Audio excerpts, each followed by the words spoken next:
A very good morning to you. Today is 27th April 2020. Students, open your wind chimes. At page 101, you will see lesson 12. In lesson 12, there is a poem. The poem is Books Make Good Pets, and it is composed by John Agard. Have you opened your books?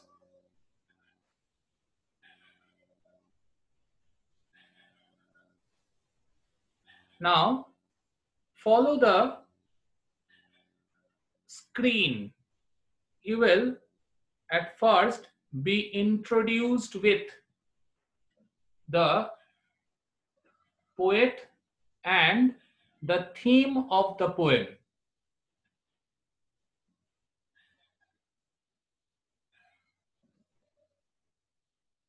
Before I enter the poem, let me tell you about the important events of 27th April. It is not the part of your lesson, but it is just to give you some out knowledge. The first Spanish settlement in Philippines forms at Cebu City in 1565 of this day. Steamboat SS Sultana explodes in the Mississippi River, killing up to 1,800 of the 2,427 passengers in the greatest maritime disaster in United States history. Most were paroled Union POWs on their way home in 1865.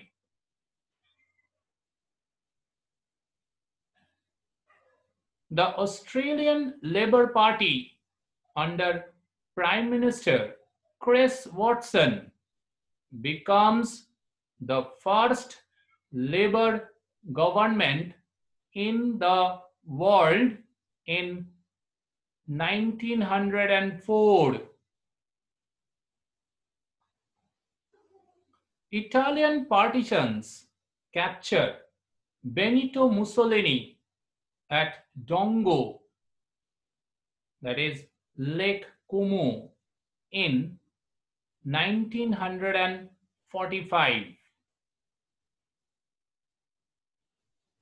The Super Jumbo Jet aircraft Airbus A380 makes its first flight from Toulouse, France in 2005. Now you must be surprised why I have given these important events of 27th April, that is today, to you.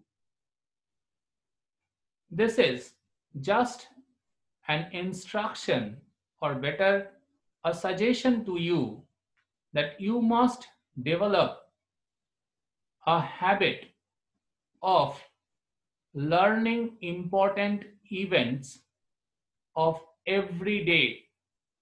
It will help you to impart your knowledge or strengthen your general knowledge, which will be a great assistance in your future.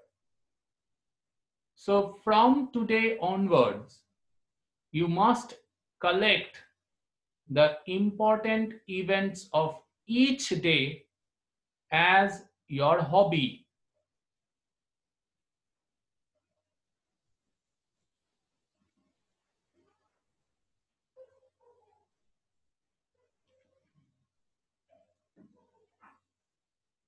We will start our lesson.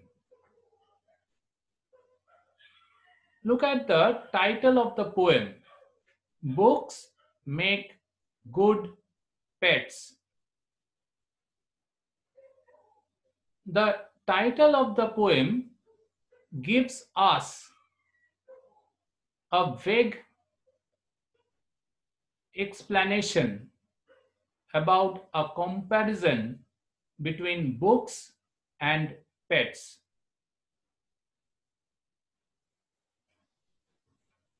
Poet John Agard has exceptionally compared this compared the books and the pets in 6 stanzas to show that pets are always very adorable, but books are more important and more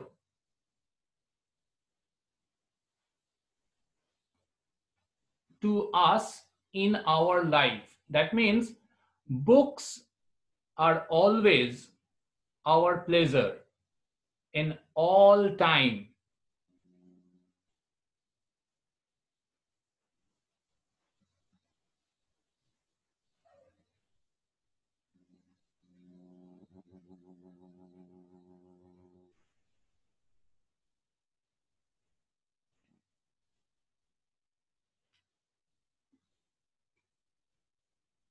What is the theme of the poem? Theme or the subject matter of the poem. It is a brilliantly written poem. We can notice comparisons with all kind of pets such as dogs, fish, cats, and tortoises. The poet says books are like cats. The poem indicates that if somebody's best friend is a book, then that person can never feel lonely, as you can visit ample places through the books. We can also make many friends in the world of books. For example, when you are reading travelogues or the experiences of the journeys, you can visit different lands through the explanation given in the books. Similarly, the poet's imaginations can be our imagination while reading books. Books are of various kinds. As you have got 7 subjects, all are different from one another.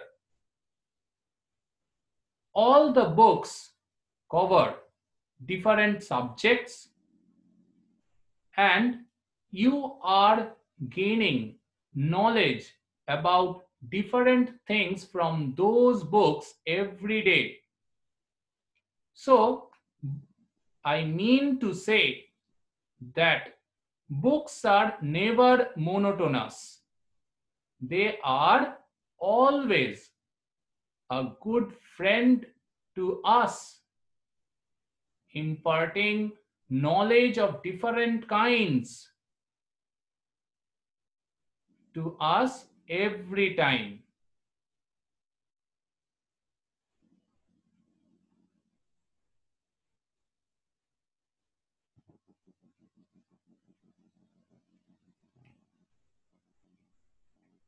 The poem stresses on the advantages of reading books and asserts that books are far better than keeping pets.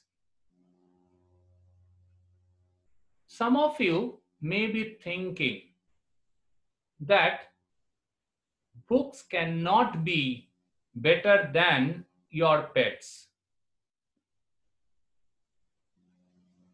Yes, you it means you have to analyze what kind of utility do you get from a book, and if you analyze the utilities between your pets and your books, you will find that books are always better than pets.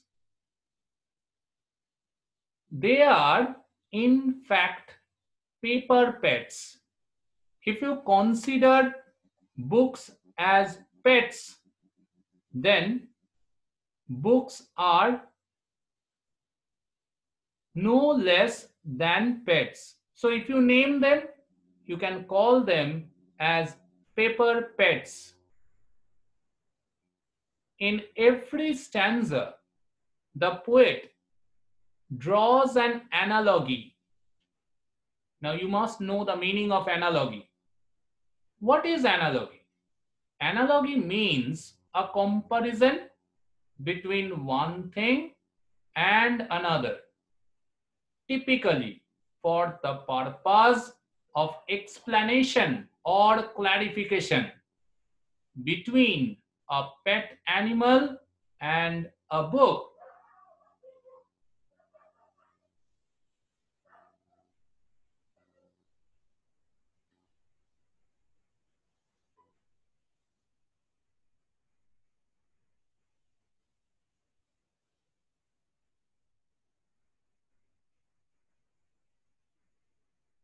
Before discussing the poem, we must know about the poet.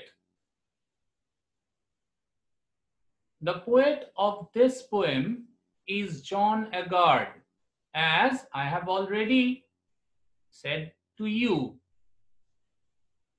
John Agard, who was born in 1949, is a British poet, playwright, and children's writer from Guyana. His literature is socially and politically conscious, often talking about the history and the struggles of the peoples from the Britain's one-time African and Caribbean colonies.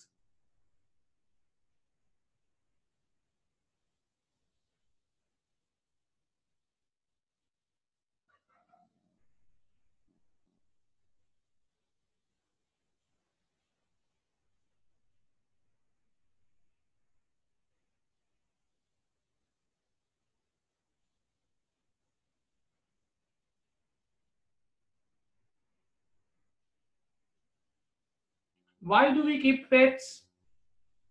Now the answer is we keep pets for pleasure.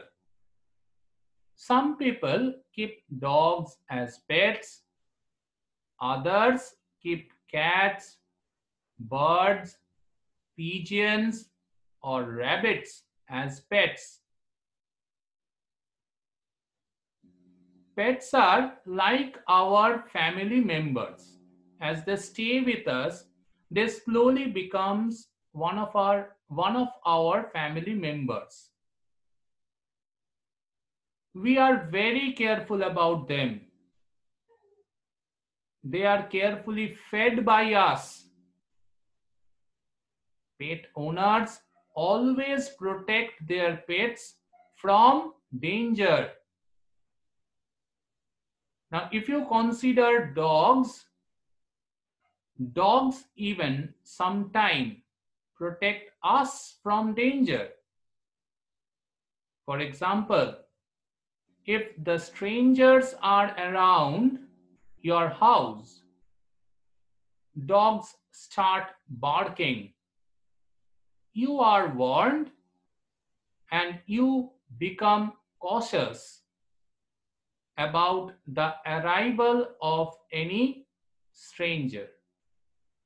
So, likewise, pets are for pleasure, and sometimes pets are even for some use as well.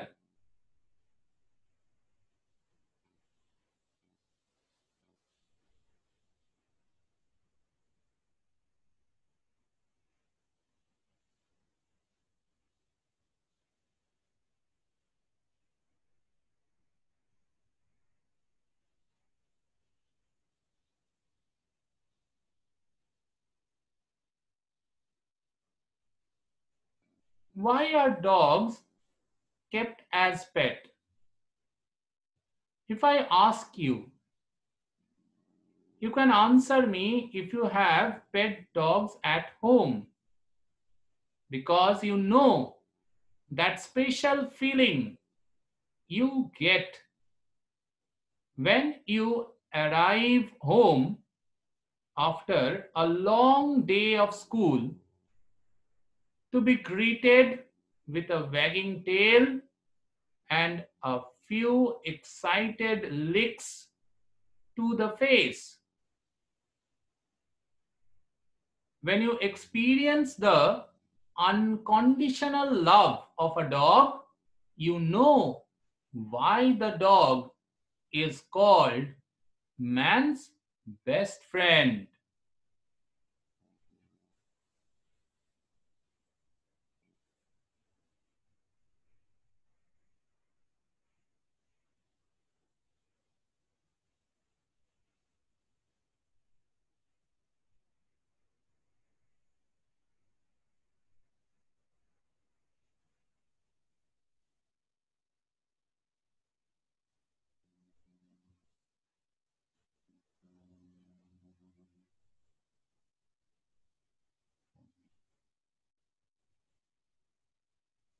Let us read the first stanza of the poem.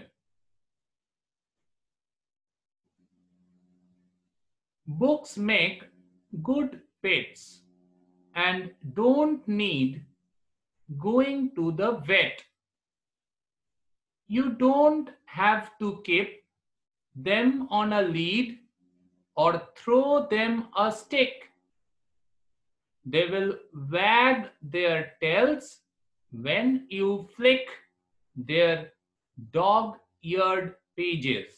Now, if I read the stanza, I know that you cannot understand the inner meaning of the stanza, of this stanza. So, let us discuss about the important words and their meanings. At first, we must know them. Then only we can understand the meaning of the first stanza of the poem. Let us see the meanings.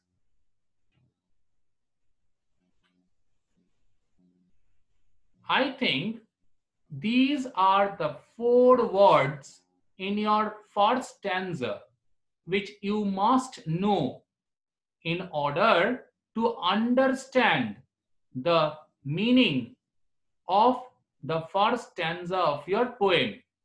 For example, vet.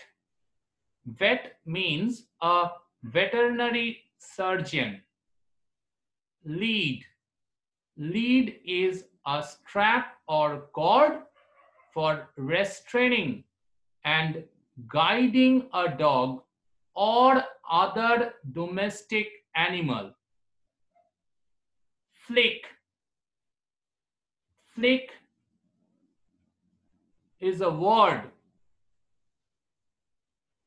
Make means it means make or cause to make. Flick means make or cause to make a sudden, quick movement. Dog-eared. It is a phrase used in this first stanza, which means books or the pages of the books used so much that the corners of the pages are turned over or torn.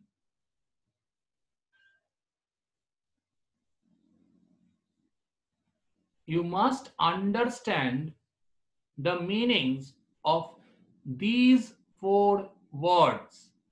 Let us get back to the first stanza again. What does the first stanza of the poem says? Books make good pets and don't need going to the vet. That means books never need any vet or veterinary surgeon to treat them. You know, books are inanimate objects. You don't have to keep them on a lead. That means you don't have to be anxious about books as well, or throw them a stick to tame. They will wag their tails when you flick their dog-eared pages. That means the control of the book is solely in your hand. So you can control the book. Wagging their tails means you just flicker the page. You just flick the page of the, or turn over the pages of the book.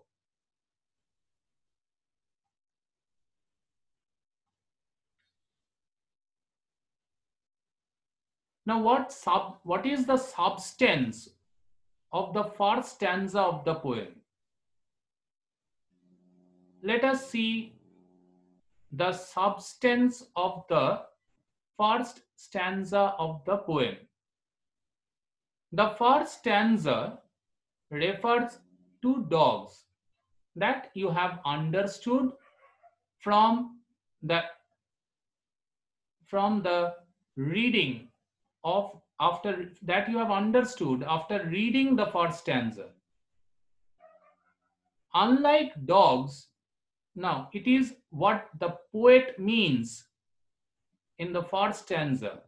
The poet means, unlike dogs, books don't have to be controlled by a leash or exercised with a stick.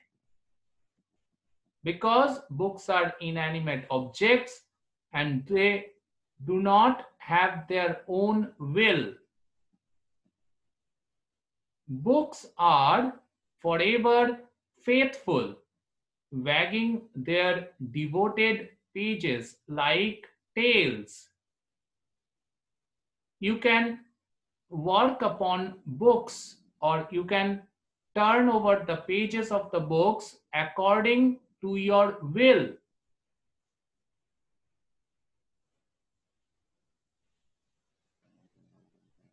The illustrations are made clear by the pictures given on each page of this explanation. You must follow the pictures. You can have a little bit of idea from or about the meaning of the poem. As in this page you are looking that at a dog as well as a book which is opened and the pages are flickering.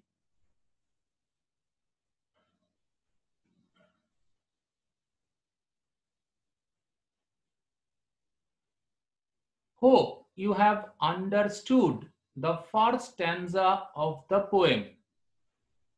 Now let us proceed to the second stanza.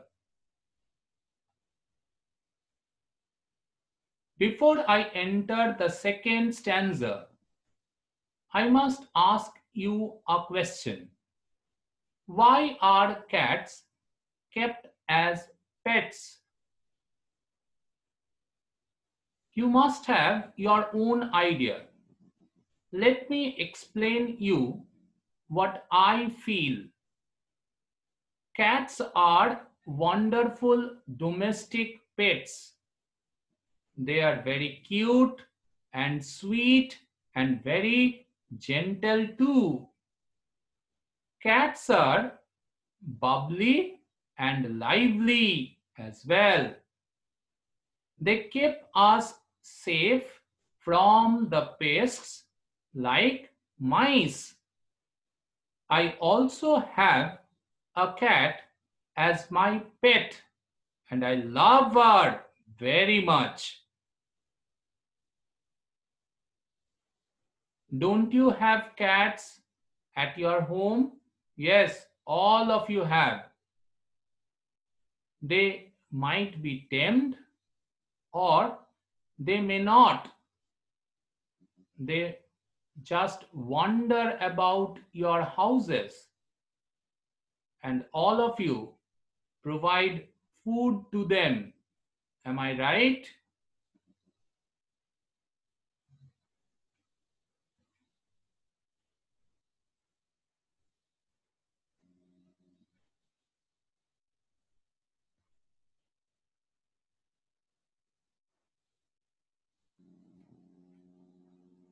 Now come to the second stanza of the poem.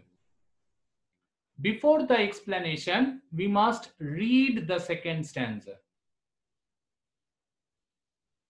Books make good pets and don't need going to the vet. One curious look sets them purring on the cushion of your eyes, as if to say, dear browser, you have picked me up before and thrown me aside, but I have more than 9 lives and no need to keep twiddling that piece of string.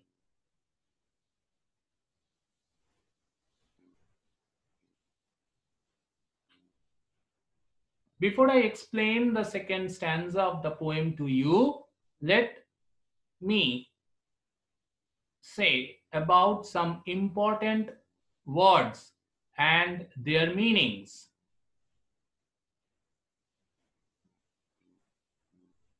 Purring. What does the word purring means? Purring means make a low, continuous, vibratory sound expressing contentment or satisfaction. Cushion. Cushion means something providing support or protection against impact. Browser. Browser means one who looks through the pages of book, magazine, etc. without a particular purpose. In computer, you are very familiar with the word browser, to browse about different web pages. Aside. Aside means used to indicate that one is dismissing a topic or changing to a new subject. 9 lives. It is a proverb.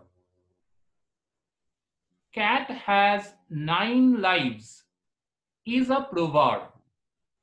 A cat has 9 lives describes the perception that cats often seem to escape dangerous situations safely. So it means to escape dangerous situations safely. Twiddling. Moving or turning something around with one's fingers many times, especially due to nervousness or boredom. String means a set of things tied or threaded together on a thin cord. After reading the meanings of the second stanza of your poem, let me say you about the substance of the second stanza. Later, we will return back to the poem where we will read the poem again and try to understand the meaning. Then we could be able to understand the meaning of the second stanza better. Now, what is the substance of the second stanza? Books are like cats with 9 lives. They purr as soon as a reader looks upon them. Even if rejected, they boast of 9 lives like a cat and leave on for another reader. What is the meaning of this second stanza? Books are like cats with 9 lives. As we have already learned that the proverb 9 lives means to escape dangerous situations safely. Here we see books are like cats. That means cats can escape dangerous situations very safely. They purr as soon as a reader looks upon them. What does the word purr means? Make low, continuous, vibratory sound expressing contentment. That means when a reader is reading a book, it is a satisfaction for the book, as when you are concentrating upon a cat, it is a pleasure for the cat. Even if rejected, they boast of 9 lives. For example, you are not willing, or better, unwilling to read a book. If you reject a book, it doesn't matter. The books boast of 9 lives. Like a cat. That means the books escape dangerous situations. It is not that. It is only safe to say about cats, but here not dangerous situations. The books are, means if you refuse to read a book, it doesn't matter, because the book waits for another reader for reading it. Likewise, the cat escapes dangerous situations and they used to live safely. Similarly, here, books are also, if refused, they wait for another reader to read it. I think now you have understood the meaning of the second stanza. Now let us read the second stanza of the poem again.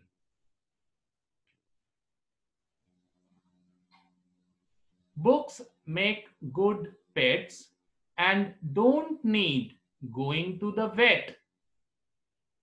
One curious look sets them purring on the cushion of your eyes, as if to say, "Dear browser, you have picked me up before and thrown me aside. But I have more than 9 lives and no need to keep twiddling that piece of string." Now, I have already told you books can easily escape your attention because they just wait for someone else or other reader's attention, as the cat does. Hope you have understood the meaning of the second stanza. Now let us move to the third stanza. The, the third stanza is actually a comparison of the books with tortoise. Tortoise are also kept as pet. Now it is refused by WWF to keep tortoise as pets at home.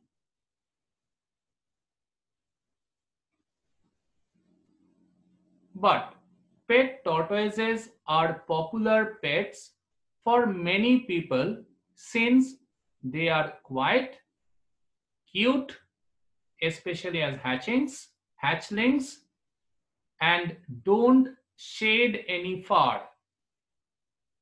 But tortoises can live a very long time, anywhere from 50 to 100 years. If you take one as a pet, be prepared to provide a lifetime of care and consider that your pet might even outlive you if you choose to keep one as a pet.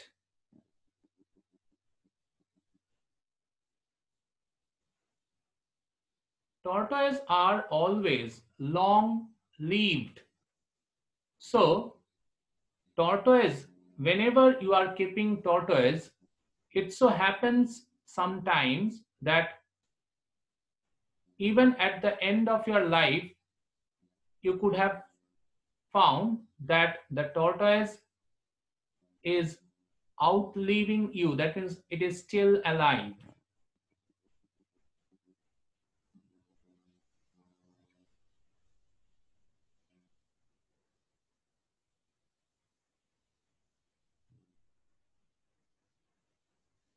Now, what is the third stanza of the poem?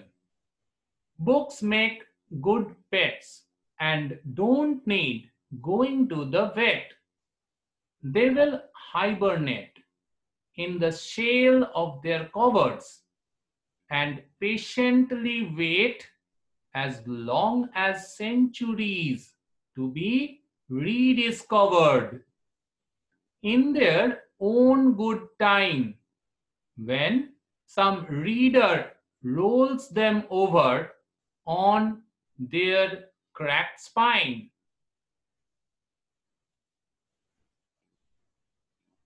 Now, as the last two stanzas, I must give you the meanings of some important words used in this third stanza. Let us see. The words like hibernate, here it means remain in condition. Patiently means in a way that shows tolerance of delays, problems, or suffering without becoming annoyed or anxious. Centuries means a period of 100 years. Rediscovered means found something unexpectedly again. Rolls means moves in a particular direction by turning over and over on an axis. Cracked means damaged and showing lines on the surface from having split without coming apart.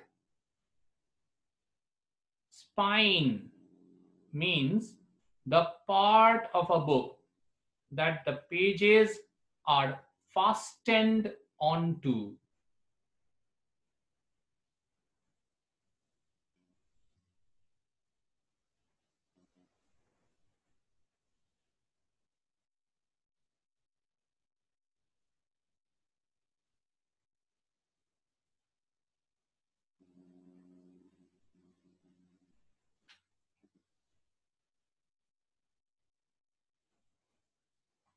The substance of the third stanza is very easy. What is the substance? Books preserve themselves and live a long life like tortoises. They never die but hibernate within their shells. Here you are getting two pictures. There is a tortoise on your left hand side and a bookshelf on your right hand side. The tortoise are long lived, I've already told you. Similarly, the books are also long lived, means if you carefully protect them, they can serve you generation after generation. So similarly, as the tortoises means they hibernate within their shells, similarly, if you are not using books, they are just hibernating themselves within their shells. That means they are on the book shelves. All right, they are on the book shelves and they are just there until and unless you take it out and read it again. They means they never die. They are always alive to give you accompaniment. I think you have now understood the meaning of the third stanza of the poem. What is the subject matter of the third stanza of the poem? I am not repeating the first three lines. Better, I am coming to the next lines that follows. They will hibernate in the shells of their coverts. Now they means here, as the tortoise hibernate in the shell of their coverts, similarly the books will do so and patiently wait as long as centuries. If the books are not touched, they will patiently wait for centuries for someone to again pick the book and start reading it again. To be rediscovered. That means I told you someone who will rediscover the book, they will take it out of the shelf and they will start reading it again in their own good time. The books will think that they means it has returned to its own good time again. When some reader rolls them over on their cracked spine as because of the means when a book becomes a century old, then what happens? Their spine becomes cracked. That means the moisture of the paper is lost. The moisture of the paper is lost. That is what here discussed or described by the poet as cracked spine. I think you have understood the third stanza of the poem.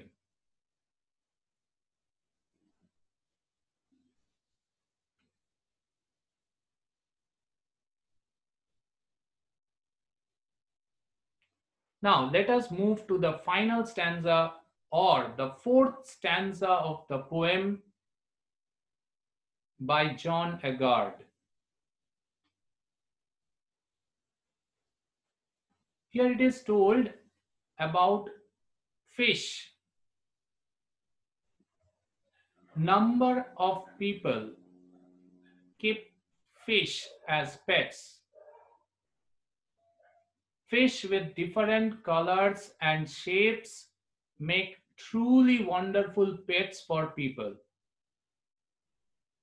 who don't have the time or physical space to devote to a higher maintenance companion animal. And under the right circumstances, fish can also be good starter pets to teach children the responsibility of caring for a pet. Let me tell you, I was in class 2 when I first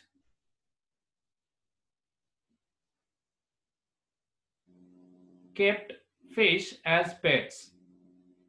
I bought 2 or 3 fish from a shop. It's a colored fish. They are very lovely, and put them in a jar. Not a bowl, but a jar. I gave them food every now and then. I thought if they are fed well, they would grow quickly. I changed the water every day. But to my surprise, the fish, all the fish died within 7 days to follow. I got the lesson that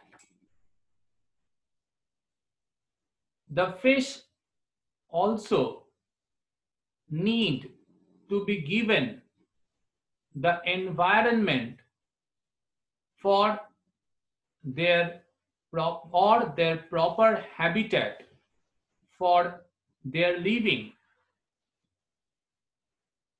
After that, slowly and slowly, I started learning how to make those fish survive for a long time. Still now, I have fish as pets, and I enjoy keeping fish in aquarium as well. So I can very gladly say you that fish are starter pets for me too. All right, let us come to the fourth or final stanza of the poem. The fourth stanza of the poem is, let us read. Books make good pets and don't need going to the vet. Have you noticed that the first 3 lines of the poem is repeated every time? Because to emphasize that books are always better than any other pet, because books need no care, and they are always our friend whenever we need them. They are as colorful as goldfish in all their stillness. And believe me, this is no whim. Books can glow and swim in the bowl of your imagination.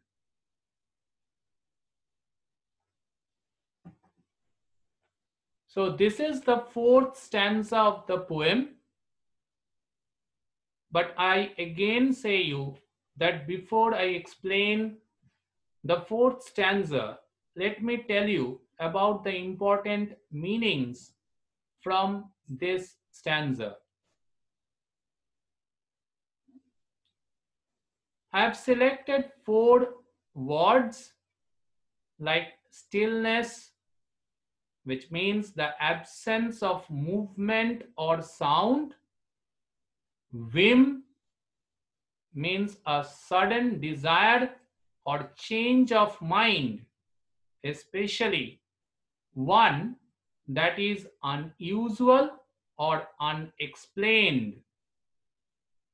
Glow means convey deep pleasure through one's expression or bearing. Imagination means the ability of the mind to be creative or resourceful.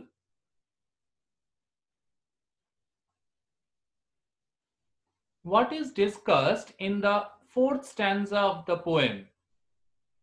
The 4th stanza of the poem discusses that books are attractive and colorful. Like goldfishes, they swim about in their bowls of knowledge and lead their readers to a world of imagination. I told you in the beginning of this discussion that some books which used to have colored pictures and lively descriptions always help us to take us to those lands or to experience those lands which are discussed by the writer. So books have got the ability to take us to the world of imagination. They are often attractive because of lively descriptions or even sometimes colorful, like the goldfishes. Now let us return to the final stanza of the poem of your book. I'm not reading the first 3 lines. I have told you it is actually the repetition just to emphasize that books are always very good pet to us, or better say very good friend, rather better than the pets. Now let us discuss the last 5 lines of the poem. They are colorful as goldfish in all their, that means they are colorful as goldfish. That means sometimes books are very colorful and they are very attractive. The explanations are sometimes also quite attractive to us. So we love to read those explanation, and the explanation as well as the colors used in the pages sometimes take us to the world of imagination. How? As the fish swim around the bowl with their own in their own world of imagination. Similarly, we also imagine, or we also travel through the lively descriptions of the books to those land of imagination as it is described there. So this is the end of the poem Books Make Good Pets by John Agard. I think all of you have enjoyed the poem.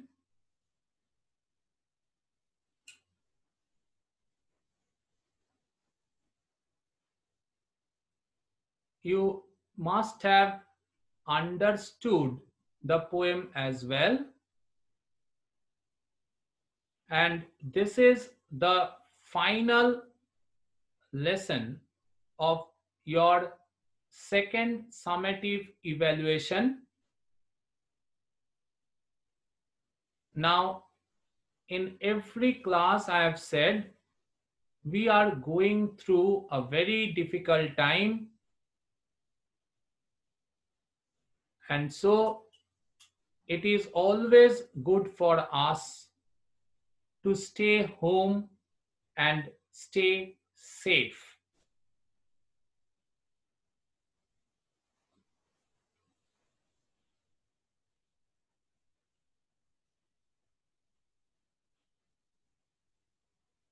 Thank you, everybody. With best wishes to you, I am Devashish Ghosh here, and I expect that you must have enjoyed the class and have understood the poem. Books Make Good Pets by John Agard.